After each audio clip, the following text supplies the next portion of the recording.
Thanks so much. You're very kind. Did you notice the special pattern on the cat's hat? It has red and white stripes.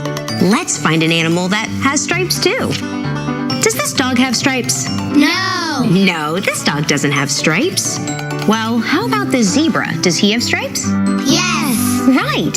Zebras have a pattern of black and white stripes. You can learn more about animals with the cat in the hat at pbskids.org. And coming up next, it's time for a reading adventure with Super Y. PBS Kids. The following is a test of the emergency alert system.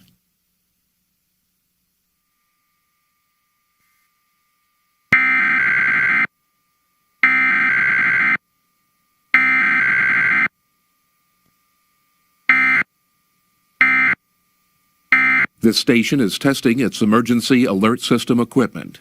The EAS will provide timely warnings. This station serves the Wilmington, Philadelphia area.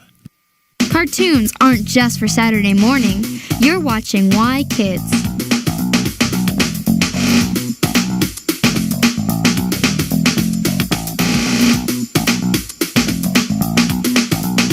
You'll find lots of good friends on PBS Kids. Come on, T, let's go play. Yeah! Emily Elizabeth and her big red dog Clifford show what being a good friend is all about. Thanks, Clifford.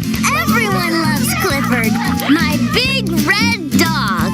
So come to Birdwell Island to laugh and play with all your friends. Now this is fun. Watch Clifford the Big Red Dog right here on PBS Kids.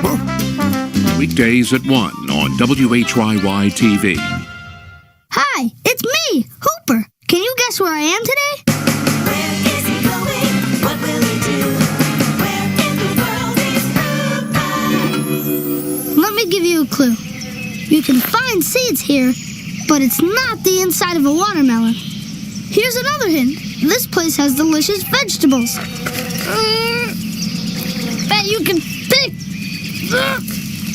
from the ground. Now here's the last clue from the cat in the hat. Wow, I've never seen so many flowers. There's lots of flowers here. Great clue. So I'm at a place where you can find seeds, pick vegetables, and you can see flowers sometimes too. So did you guess where I am? You guessed it, a garden.